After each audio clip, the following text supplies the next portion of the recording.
नमस्कार।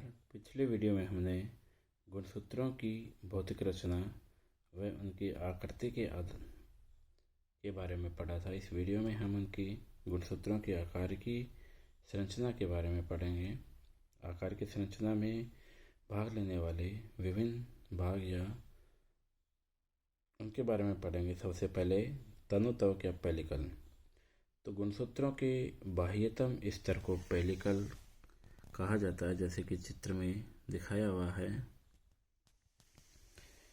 सेकंड है पीठिका या मैट्रिक्स।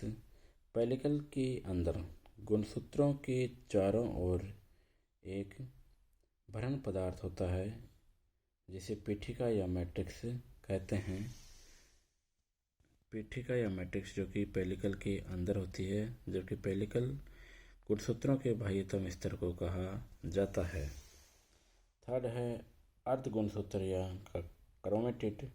तो मध्यावस्था में कोशिका विभाजन की मेटाफेज या मध्यावस्था में प्रत्येक गुणसूत्र में दो अर्ध गुणसूत्र होते हैं जो सेंट्रोमियर से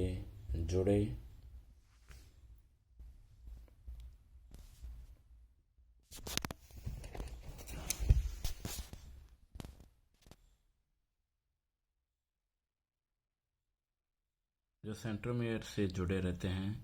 सेंट्रोमियर के दोनों ओर क्रोमेटिड्स की दो दो भुजाएं होती हैं।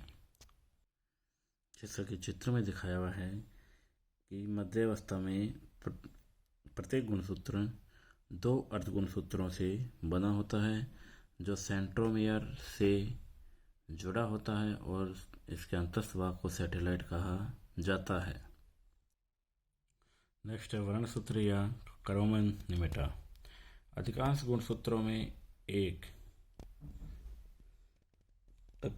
क्रोमेटिड में दो लंबे पतले सूत्र होते हैं जिन्हें वर्णसूत्र कहते हैं। दोनों वर्णसूत्र परस्पर सर्पिल रूप से एक दूसरे पर लिपटे रहते हैं। एक अर्ध गुणसूत्र में दोनों क्रोमोनिमा की लिपटन या कुंडलन दो प्रकार से हो सकती है। तो पहले है पैरानिमिक कुंडलन। इस कुंडलन में वर्णसूत्र एक दूसरे से अंतर्बंधित कुंडलित नहीं होते। इस प्रकार के कुंडलन में दोनों क्रोमोनिमा आसानी से अलग अलग किए जा सकते हैं, जैसा कि चित्र में दिखाया हुआ है। ये एक दूसरे से अंतर्बंधित नहीं होते, यानी आपस में बंधे हुए या आपस में गुंथित नहीं होते। इनको आसानी से अलग किया जा सकता है। दूसरा है पलेक्टोनिमिक कुंडलन। अधिकतर वर्णसूत्रों में इस प्रकार का कुंडलन पाया जाता है। इन्हें आसानी से अलग नहीं किया जा सकता। ये एक दूसरे से अंतर्गुंथित या अंतर्बंधित होते हैं।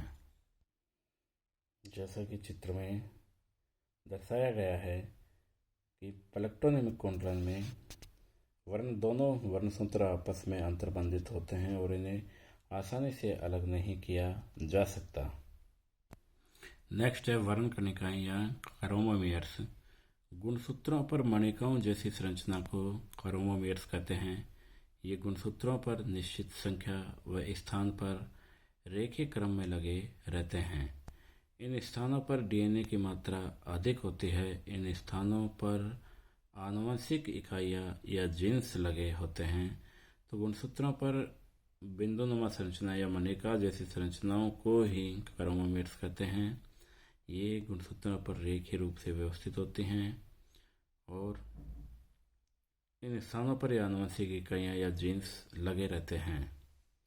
नेक्स्ट है प्राथमिक संकीर्ण या गुणसूत्र बिंदु।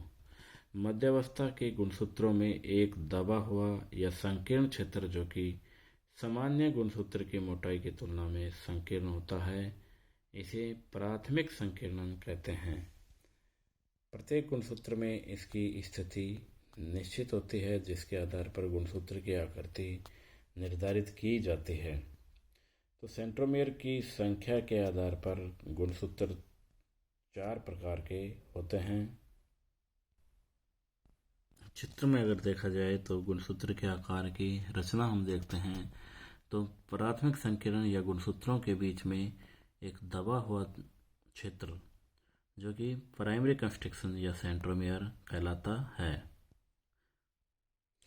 सेंट्रोमियर की संख्या के आधार पर गुणसूत्र 4 प्रकार के होते हैं। मोनोसेंट्रिक या एक केंद्र की गुणसूत्र। जब गुणसूत्र में एक ही सेंट्रोमियर हो तो उसे मोनोसेंट्रिक कहा जाता है। डाइसेंट्रिक यानी द्विकेंद्री। जब दोनों कारोमेटिड्स पर पृथक पृथक 2 सेंट्रोमियर या एक ही गुणसूत्र में 2 सेंट्रोमियर उपस्थित हों तो इस प्रकार के गुणसूत्रों को डाइसेंट्रिक या द्विकेंद्रिकी कहा जाता है। नेक्स्ट है पॉलीसेंट्रिक या विसरित। जब एक ही गुणसूत्र में 2 या अधिक सेंट्रोमियर उपस्थित हों तो इसमें गुणसूत्रों की भुजाओं पर कई सेंट्रोमियर अनिश्चित रूप से बिखरे रहते हैं। अकेंद्रिकी या एसेंट्रिक। जब गुणसूत्र पर एक भी सेंट्रोमियर उपस्थित नहीं होता तो इसे अकेंद्रिकी या एसेंट्रिक गुणसूत्र कहा जाता है। द्वितीयक संकीर्ण या केंद्रिक संकीर्ण। कुछ समजात गुणसूत्रों में प्राथमिक संकीर्णन के अतिरिक्त एक और संकीर्णन पाया जाता है जो केंद्रिका के निर्माण में भाग लेता है। इसे द्वितीयक संकीर्णन कहते हैं।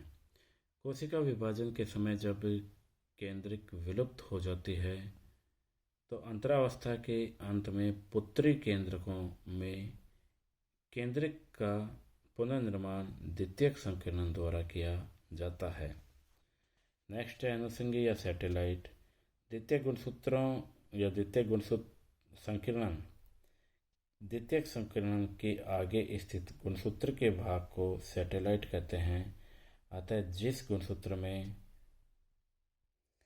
द्वितीयक संकीर्णन के आगे स्थित गुणसूत्र के भाग को सैटेलाइट कहते हैं। अतः जिस गुणसूत्र में द्वितीयक संकीर्णन होता है उसी में अनुषंगी सैटेलाइट होता है।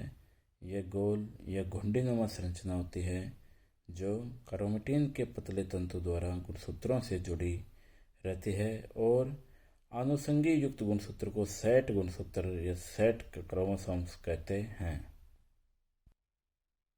नेक्स्ट है अंतःखंड या टेलोमियर। तो गुणसूत्रों के गोल और बंद अंतःशिरों को अंतःखंड कहते हैं।